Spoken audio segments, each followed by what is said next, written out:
1970 में माननीय सर्वोच्च न्यायालय के सामने एक और महत्वपूर्ण केस आया जिसको हम Rustam Cooper versus union of India case के नाम से जानते हैं। इसमें यह भी संपत्ति के अधिकारों से संबंधित एक मुकदमा था। इसमें सर्वोच्च न्यायालय ने निर्णय दिया कि संपत्ति से संबंधित कानून बनाने का और संपत्ति को पब्लिक इंटरेस्ट में एक्वायर करने का राइट तो संसद का है, लेकिन अगर पब्लिक इंटरेस्ट के लिए लोक हित में यदि संपत्ति ली जाती है तो उसके कंपनसेशन में उसका जो मुआवजा है वो संबंधित पार्टी को दिया जाएगा और वो जो मुआवजा है वो किसी भी हालत में मार्केट रेट्स या जो उस प्रॉपर्टी की प्रॉपर वैल्यू है उससे कम नहीं होना चाहिए, क्योंकि संपत्ति का अधिकार आर्टिकल 19 जो कि हमारी स्वतंत्रता का अधिकार है, जो कि फंडामेंटल राइट्स का एक हिस्सा है, उससे जुड़ा हुआ है। तो कोई भी एक्विजिशन ऑफ प्रॉपर्टी आर्टिकल 19 को वॉयलेट नहीं कर सकती, क्योंकि as per the verdict of Golaknath case fundamental rights can not be amended and right to liberty that is under article 19 is also fundamental right। तो ये पोजीशन 1970 के इस केस में रही। अब इसके बाद हम देखते हैं कि संविधान के अंदर एक और संशोधन आता है जिसको हम 24वां संविधान संशोधन या कॉन्स्टिट्यूशनल अमेंडमेंट एक्ट 1971 के नाम से जानते हैं। इसमें देखिए संसद ने बिल्कुल स्पष्ट किया, अब ये पिछले वाले जो गोलकनाथ केस है उसको दृष्टि में रखते हुए ये अमेंडमेंट लाया गया, जिसमें आर्टिकल 368 का प्रयोग करते हुए संविधान में संशोधन किया गया और संसद ने ये स्पष्ट इस संशोधन में 24वें संशोधन में किया कि संसद को ये अधिकार है कि वो संविधान के किसी भी हिस्से में परिवर्तन कर सके। भी सुप्रीम कोर्ट के पिछले निर्णय से प्रभावित होकर ये संशोधन किया गया और साथ में ये भी जोड़ा गया कि अगर कोई कॉन्स्टिट्यूशनल अमेंडमेंट बिल प्रेसिडेंट के सामने उसके एसेंट के लिए आता है तो ये प्रेसिडेंट उस पर साइन करने के लिए बाध्य है। और इसी संदर्भ में फिर एक और लगातार 1971 में दूसरा संविधान संशोधन अधिनियम आता है जो 25वां संविधान संशोधन अधिनियम था, जिसमें जो पिछले केस के अंदर जो 1970 का केस जिसका जिक्र मैंने आपसे किया, इसमें कंपनसेशन को लेकर बात की गई थी, उसमें ये कहा कि इस संविधान संशोधन में स्पष्ट कर दिया गया कि प्रॉपर्टी का कंपनसेशन कितना होगा ये डिसाइड करना सोली पार्लियामेंट का क्षेत्राधिकार है और संसद ये डिसाइड करेगी कि किस व्यक्ति को उसकी एक्वायर्ड संपत्ति के एवज में उसका मुआवजा दिया जाए। साथ ही साथ इस अमेंडमेंट में यह भी कहा गया कि directive principles of state policy यानी कि जो राज्य के नीति निर्देशक तत्व हैं, अगर उनको लागू करने के लिए पर्टिकुलरली जो सामाजिक न्याय से संबंधित राज्य के नीति निर्देशक तत्व हैं 39 BNC, उनको लागू करने के लिए यदि कोई भी संसद कानून बनाती है तो वो न्यायिक पुनरावलोकन के क्षेत्राधिकार के अंतर्गत नहीं आएगा। अर्थात सर्वोच्च न्यायालय अथवा उच्च न्यायालय उस कानून की वैधता की जांच नहीं कर सकते। ये अमेंडमेंट 25 के अंतर्गत आया। अब देखिए इस संदर्भ में एक बहुत इंपॉर्टेंट केस आया जिसका जिक्र मैं आपसे डिटेल में करना चाहूँगा और जिसने एक नई डॉक्ट्रिन हमारे सामने रखी जिसको हम basic structure doctrine of Indian constitution कहते हैं, यानी कि भारतीय संविधान की आधार संरचना। सर्वोच्च न्यायालय को ऐसा लगा, महसूस हुआ कि कहीं ना कहीं संसद संविधान संशोधन की शक्ति के माध्यम से मनमाना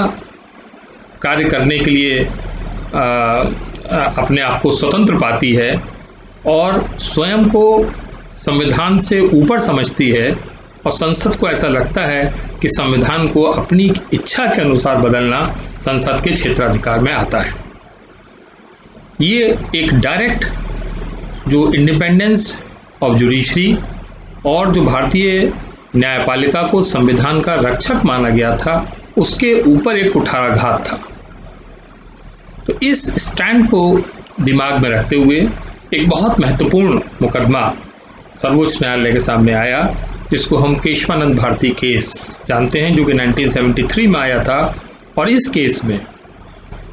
एक फुल बेंच बैठाई गई, जो कि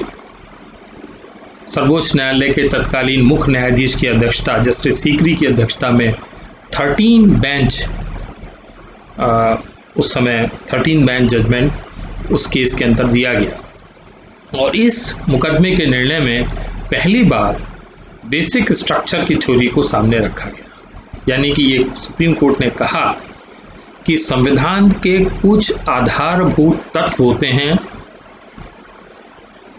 हमारे भारतीय संविधान निर्माताओं ने उन आधारभूत तत्वों को दिमाग में रखकर ही भारतीय संविधान की संरचना की है, और पार्लियामेंट को ये कोई अधिकार नहीं है कि वो उन आधारभूत तत्वों को परिवर्तित कर सके। इस केस के अंदर जो तीनों ये अमेंडमेंट्स पीछे किए गए थे, जिसमें 2 का जिक्र मैंने आपसे किया और तीसरा 29th अमेंडमेंट भी था, तो 24th, 25th और 29th इन तीनों संविधान संशोधनों की वैधता को चैलेंज किया गया था। अब तक क्या था कि सर्वोच्च न्यायालय केवल एक तरीके का, आप कह सकते हैं कि केवल ये निर्णय ये देखता था कि संसद ने जो संशोधन किए वो न्यायोचित हैं, वैध हैं अथवा नहीं। इसके अलावा संविधान में क्या क्या तत्व निहित हैं, इसको इंटरप्रेट करने का कार्य अब तक माननीय सर्वोच्च न्यायालय ने नहीं किया था। पहली बार इस बेसिक स्ट्रक्चर डॉक्ट्रिन के माध्यम से सर्वोच्च न्यायालय ने ये शक्ति स्वयं में ग्रहण करी कि सर्वोच्च न्यायालय अब ये, माननीय सर्वोच्च न्यायालय ही अब ये डिसाइड करेगा कि क्या चीजें संसद के संशोधन के क्षेत्राधिकार में आती हैं अथवा नहीं आती हैं। इस प्रकार से इस केस का निर्णय देते हुए सर्वोच्च न्यायालय ने कहा कि ये ठीक है कि ये संसद फंडामेंटल राइट्स में परिवर्तन कर सकती है, और ये अनुच्छेद 368 में दी गई शक्ति के अंतर्गत है। उसमें संविधान संशोधन की शक्तियां भी वर्णित हैं और उसके अंदर उस संविधान संशोधन की प्रक्रिया का भी वर्णन किया हुआ है। इस प्रकार से इस केस में सुप्रीम कोर्ट ने जो गोलकनाथ केस जजमेंट था उसको ओवररूल किया, जिसमें ये कहा गया था कि संसद को संविधान में दी गए मौलिक अधिकारों में परिवर्तन का अधिकार नहीं है। सुप्रीम कोर्ट ने माना कि संसद परिवर्तन कर सकती है मौलिक अधिकारों में समय पड़ने पर, किंतु देखिए महत्वपूर्ण बात, संसद को ये अधिकार नहीं है कि वो संविधान के जो आधार तत्व हैं, जिसको बेसिक स्ट्रक्चर्स कहा गया, उसको वो परिवर्तित कर सके या उसके अंतर्गत कोई परिवर्तन ला सके। अब ये आधार तत्व क्या हैं? What are the basic structures which are given in Indian constitution? इस पे जो उस समय के न्यायाधीश थे उनकी अलग अलग राय थी। इस स्लाइड्स में आप देख सकते हैं कि जस्टिस सीकरी ने कहा supremacy, secular, federal character, Republican. Justice Grover और सहलत ने कहा कि welfare state, unity, integrity of nation. Justice Hegde ने कहा, मुखर्जी ने कहा कि sovereignty, democracy, unity of nation, freedom of citizens, और जस्टिस जगमोहन रेड्डी ने कहा कि प्रीएम्बल ऑफ कॉन्स्टिट्यूशन जो है वो भारतीय संविधान के आधार संरचना या आधार तत्व हैं। इसके बारे में बाद में चीफ जस्टिस सीकरी ने एक मीटिंग बुलाई और एक जजमेंट की समरी तैयार की गई, जिसमें इन सारे तत्वों को निहित किया गया कि ये सब